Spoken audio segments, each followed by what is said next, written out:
बिस्मिल्लाहिर्रहमानिर्रहीम। नाज़रीन अस्सलाम वालेकुम, मैं हूं इमरान वसीम। नाज़रीन, आज के रोज़ की हमारी दूसरी वीडियो है जिसमें 3 ख़बरों पर आप नाज़रीन के साथ गुफ्तगू होगी। पहली ख़बर इस्लामाबाद हाई कोर्ट से है और ये ख़बर नईम बुखारी साहब के चाहने वालों के लिए एक खुशखबरी है, लेकिन मशरूत खुशखबरी है।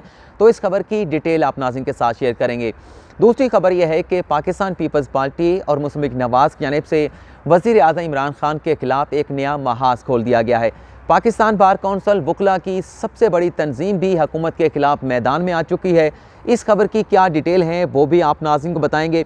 तीसरा, आज सुप्रीम कोर्ट में सदारती रेफरेंस केस की समाअत हुई। आज की अदालती कार्रवाई की ख़ास बात क्या रही, आज की अदालती कार्रवाई में नई क्या डेवलपमेंट हुई है, ये तफसीलात भी आप नाज़रीन के साथ शेयर करेंगे। तो सबसे पहले बात कर लेते हैं कि इस्लामाबाद हाई कोर्ट से नईम बुखारी के हवाले से क्या ख़बर है। नाज़रीन, आज चीफ जस्टिस अतर मिल्ला की अदालत में नईम बुखारी के अपॉइंटमेंट के हवाले से केस की समाअत हुई। आज की अदालती कार्रवाई करने के बाद इस मुकदमे को डिस्पोज ऑफ कर दिया गया, फैसला भी जारी कर दिया गया है। अदालती फैसले में लिखा गया कि वफाकी हुकूमत की जानिब से नईम बुखारी को जो चेयरमैन PTB लगाया गया, ये अपॉइंटमेंट करते हुए सुप्रीम कोर्ट के अताउल हक काज़मी केस के फैसले में दिए गए पैरामीटर्स और गाइडलाइन को मद्देनज़र नहीं रखा गया। अदालत ये कहती है कि आइंदा नया चेयरमैन PTB अपॉइंट करते हुए सुप्रीम कोर्ट के इस फैसले में दिए गए पैरामीटर्स और गाइडलाइन को मद्देनज़र रखा जाए।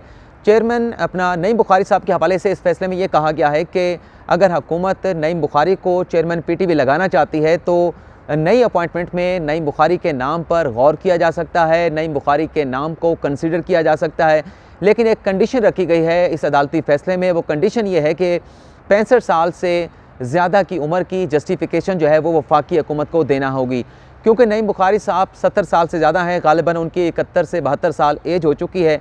तो अदालत ये कहती है जो सुप्रीम कोर्ट का फ़ैसला है उसके मुताबिक अगर नईम बुखारी को दोबारा से अपॉइंट किया जाता है, उनके नाम पर गौर किया जाता है, तो 65 साल से ऊपर की अगर उन्हें कंसेशन दी जाती है, अगर नईम बुखारी को रिलैक्सेशन दी जाती है, तो इसकी जस्टिफिकेशन या वजूहात जो है वो फराहम करना होगी। तो अदालत ने आज के इस फैसले में ये तो क्लियर कर दिया है कि नईम बुखारी साहब के दोबारा चेयरमैन PTB बनने पर कोई कदगन नहीं है, उनके नाम पर गौर किया जा सकता है। सिर्फ एक शर्त लगाई गई है कि अगर दोबारा से चेयरमैन PTB बनाना है तो एज के हवाले से कोई भी अगर कंसेशन दी जाती है तो उसकी वजाहत या उसकी रीजनिंग जो है वो हुकूमत को देना होगी। दूसरी खबर के हवाले से बात कर लेते हैं कि पाकिस्तान पीपल्स पार्टी और मुस्लिम लीग नवाज़ ने वज़ीर आज़म इमरान खान की हुकूमत के ख़िलाफ़ क्या नया महाज खोल दिया है और पाकिस्तान बार कौंसल हुकूमत के ख़िलाफ़ कैसे मैदान में आ चुकी है। नाज़रीन, 4 फरवरी को जब सदर मुमलिकत आरिफ अलवी की जानिब से भेजे गए रेफरेंस पर सुप्रीम कोर्ट में समाअत हुई थी। चीफ जस्टिस की सरबराही में 5 रुकनी लार्जर बेंच ने पहली समाअत पर ही इलेक्शन कमीशन को नोटिस जारी किया था, चेयरमैन सेनेट को नोटिस जारी किया गया था, तमाम सूबों के जो एडवोकेट जनरल हैं उन्हें नोटिस जारी किया गया था और कौमी असम्बली के स्पीकर को नोटिस जारी करने के साथ साथ अदालत ने यह भी कहा था कि इस मुकदमे में अगर कोई स्टेक होल्डर फरीक बनना चाहता है तो वो भी अपनी गुजारिशात या मारूज़ात जो है वो अदालत में जमा करा सकता है। अदालत की जानिब से खुली इस बात की इजाज़त दे दी गई थी। तो 4 फरवरी की समाअत के बाद आज 11 फरवरी है। 1 माह और तकरीबन 6 दिन के बाद पाकिस्तान पीपल्स पार्टी और मुस्लिम लीग नवाज़ की जानिब से आज सदारती रेफरेंस को सुप्रीम कोर्ट ऑफ पाकिस्तान में मुतफर्रिक दरख्वास्तें दायर करके अलग अलग दरख्वास्तें दायर करके चैलेंज किया गया है। ये दरख्वास्त मुस्लिम लीग नवाज़ की जानिब से दायर की गई है बैरिस्टर ज़फ़रुल्लाह की जानिब से, और ये जैसे मैंने आपको बताया है कि 1 माह और 6 दिन की ताख़ीर से दायर की गई है। ताख़ीर से दायर ये दरख्वास्तें दायर करने की क्या वजूहात हो सकती हैं मैं तो समझता हूँ, लेकिन आप नाज़रीन मुझे कमेंट में बताएंगे कि इतनी ताख़ीर से ये दरख्वास्त दायर करने की वजह क्या है। इस दरख्वास्त में ये कहा गया है कि जो रेफरेंस सेनेट के इंतखाबात के हवाले से सदर मुमलिकत आरिफ अलवी की जानिब से भेजा गया है, इस रेफरेंस को कलअदम करार दिया जाए और सेनेट के जो इंतखाबात होते हैं वो आर्टिकल 226 के तहत कराए जाते हैं। सेनेट का इलेक्शन जो है वो आइन के तहत होता है। सेनेट का इलेक्शन को इलेक्शन एक्ट 2017 कवर नहीं करता। और यह भी इस दरख्वास्त में मुस्लिम लीग नवाज़ की दरख्वास्त में कहा गया है कि रेफरेंस के हवाले से वफाकी हुकूमत की जानिब से, वफाकी वज़रा की जानिब से या वज़ीर आज़म इमरान खान की जानिब से सदर मुमलिकत आरिफ अलवी को दुरुस्त मशवरा नहीं दिया गया और इस रेफरेंस पर राय देना जो है वो सुप्रीम कोर्ट के दायरा अख्तियार में नहीं है। यानी इस दरख्वास्त में जहाँ सदर मुमलिकत के इस अख्तियार को चैलेंज किया गया है कि वो अदालत से किसी कानूनी मामले पर राय ले सकते हैं, तो वहीं सुप्रीम कोर्ट के दायरा अख्तियार को भी मुस्लिम लीग नवाज़ की जानिब से चैलेंज किया गया है और ये कहा गया है मुस्लिम लीग नवाज़ और पाकिस्तान पीपल्स पार्टी की जानिब से कि इस रेफरेंस में सियासी नौयत का सवाल जो है वो सुप्रीम कोर्ट ऑफ पाकिस्तान की एडवाइजरी जुरिस्डिक्शन में पूछा गया है।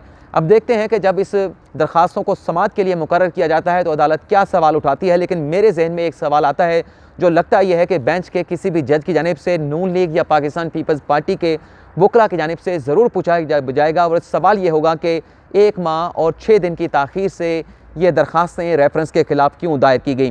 पाकिस्तान बार कौंसिल ने आज सुप्रीम कोर्ट में एक आइनी दरख्वास्त दायर की है।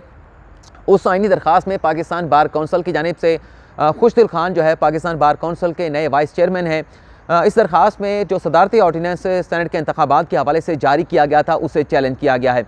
इस दरख्वास्त में यह कहा गया है पाकिस्तान बार कौंसिल की जानिब से कि सबसे पहले तो सदर मुमलिकत की जानिब से सेनेट के इंतखाबात के हवाले से अदालत उज़्मा में रेफरेंस भेज दिया गया। अभी वो रेफरेंस अदालत उज़्मा में ज़ेर समाअत था, ज़ेर इल्तवा था कि हुकूमत ने 26वें आईनी तरमीम का बिल आर्टिकल 226 में तरमीम के हवाले से कौमी असम्बली में इंट्रोड्यूस कर दिया। लेकिन उस बिल को अपोजिशन की जानिब से रिजेक्ट कर दिया गया और वो बिल जो है पाकिस्तान बार कौंसिल ये कहती हैं कि कौमी असम्बली से पास नहीं हो सका। जैसे इस बिल को रिजेक्ट किया गया तो हुकूमत ने दूसरी मूव ये की कि फ़ौरी तौर पर सदर मुमलिकत के ज़रिए एक सदारती ऑर्डिनेंस जारी कर दिया गया और ये अपनी नौयत की एक मुनफरद किस्म की लेजिस्लेशन जो है वो वफाकी हुकूमत की जानिब से की गई कि इस लेजिस्लेशन को, इस ऑर्डिनेंस को सुप्रीम कोर्ट के फ़ैसले और सुप्रीम कोर्ट की राय के साथ मशरूत कर दिया गया। माजी में ऐसा कोई ऑर्डिनेंस या ऐसी लेजिस्लेशन जो है वो पार्लियामेंट की जानिब से जारी नहीं की गई। पाकिस्तान बार कौंसिल ये कहती है कि ये ऑर्डिनेंस जो जारी किया गया है सदर मुमलिकत आरिफ अलवी की जानिब से, ये ऑर्डिनेंस एक फ्रॉड है। इस ऑर्डिनेंस को गैर आइनी और गैर कानूनी करार देते हुए कलअदम करार दिया जाए। 184(3) की यह दरख्वास्त है पाकिस्तान बार कौंसिल की जानिब से दायर की गई है। न जाने कब इस दरख्वास्त पर समाअत की जाएगी, लेकिन बहरहाल दरख्वास्त दायर कर दी गई है। हो सकता है कि इस दरख्वास्त पर रजिस्ट्रार ऑफिस की जानिब से कोई एतराज़ात भी दायर कर दिए जाएँ। सेनेट के इंतखाबात की बात हो रही है तो यहाँ पर एक और भी छोटी सी खबर है, वो भी आप नाज़रीन के साथ शेयर कर लेते हैं कि पाकिस्तान पीपल्स पार्टी बहुत ज़्यादा मुतहरिक दिखाई देती है यूसुफ रज़ा गिलानी को चेयरमैन सेनेट बनाने के हवाले से। मरियम नवाज़ भी कुछ दिन काफ़ी ज़्यादा फ़ाल हुई थी, मुतहरिक हुई थी और वो परवेज़ रशीद को चेयरमैन सेनेट बनाना चाहती थी। लेकिन अब ये इतलात आ रही हैं कि PDM ने इत्तफ़ाक़ राय से ये फ़ैसला किया है कि अपोजिशन का मुतफ़िक़ा उम्मीदवार जो है वो चेयरमैन सेनेट के लिए वो यूसुफ रज़ा गिलानी होंगे। और ये बताया जा रहा है कि यूसुफ रज़ा गिलानी के इस्लामाबाद में जो वोट का इंदराज है वो करवा दिया गया है और आज इलेक्शन कमीशन ऑफ पाकिस्तान की जानिब से सेनेट के इंतखाबात का शेड्यूल भी जारी कर दिया गया है। तो ये भी आज बड़ी अहम डेवलपमेंट हुई है। अब सदारती रेफरेंस केस की समाअत के हवाले से बात कर लेते हैं कि आज की समाअत में क्या नई डेवलपमेंट हुई है। नाज़रीन, 4 जनवरी को जैसे मैंने आपको बताया कि पहली समाअत हुई थी और आज तक इस रेफरेंस पर 10 समाअतें हो चुकी हैं और 10 समाअतों से मुसलसल अटॉर्नी जनरल खालिद जावेद जो हैं वो सदारती रेफरेंस की हमायत में, सदारती रेफरेंस की सपोर्ट में दलाइल देते आए हैं। आज डेवलपमेंट ये हुई है, आज की अदालती कार्रवाई की ख़ास बात ये रही है कि अटॉर्नी जनरल खालिद जावेद के दलाइल कंक्लूड हो गए हैं। अटॉर्नी जनरल खालिद जावेद ने अपने कंक्लूडिंग आर्गूमेंट्स में क्या दलाइल दिए हैं ये आप नाज़रीन के साथ मैं शेयर कर लेता हूँ। अटॉर्नी जनरल की जानिब से अदालत को ये बताया गया कि बल्दियाती इंतखाबात केस में सिंध हाई कोर्ट में वो पाकिस्तान पीपल्स पार्टी के वकील थे, वहाँ पर भी ये मेरा यही मौक़िफ़ था कि बल्दियाती इंतखाबात में जो अवामी ओहदे होते हैं, जो बल्दियाती नुमाइंदों के जो ओहदे होते हैं वो इलेक्शन सीक्रेट नहीं हो सकता। उन इंतखाबात पर आर्टिकल 226 का इतलाक़ नहीं होता। मेरा मौक़िफ़ आज भी वही है। सेनेट के इंतखाबात के हवाले से भी मेरा यही मौक़िफ़ है कि सेनेट के इंतखाबात और बल्दियाती इंतखाबात या मकामी हुकूमतों के नुमाइंदों पर जो है वो आर्टिकल 226 का इतलाक़ नहीं होता। और अटॉर्नी जनरल का ये कहना था कि मैं चूँकि पाकिस्तान पीपल्स पार्टी का वकील था, मैं तो अपने मौक़िफ़ पर आज भी कायम हूँ, लेकिन पाकिस्तान पीपल्स पार्टी अपने मौक़िफ़ तब्दील कर चुकी है और पाकिस्तान पीपल्स पार्टी ये कहती है कि सेनेट के इंतखाबात पर आर्टिकल 226 का इतलाक़ होता है। अटॉर्नी जनरल की जानिब से अदालत को यह भी बताया गया कि खुफिया राय शुमारी इलेक्शन एक्ट 100 बल्कि ये सवाल पूछा गया था चीफ जस्टिस ऑफ पाकिस्तान की जानिब से कि आर्टिकल 140A ने बल्दियाती इंतखाबात को नई ज़िंदगी दी है। सेनेट के जो गुज़िश्ता इंतखाबात थे क्या वो खुफिया राय शुमारी के ज़रिए हुए थे?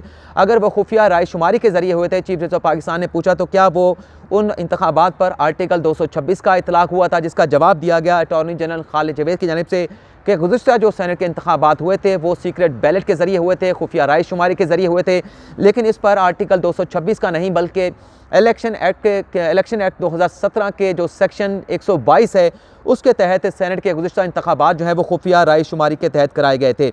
आगे चल के अटॉर्नी जनरल खालिद जावेद का ये भी कहना था कि सेनेट और असम्बलियों के इंतखाबात अगर आइन के तहत होते हैं तो फिर इलेक्शन एक्ट की ज़रूरत नहीं रहती। यानी सेनेट और असम्बलियों के इंतखाबात अगर आइन के तहत कराने हैं और ये अपोजिशन का मौक़िफ़ है, अगर ये मौक़िफ़ दुरुस्त है, तो फिर इलेक्शन एक्ट 2017 में इन इंतखाबात के हवाले से मेकनिज़म देने की ज़रूरत क्या है।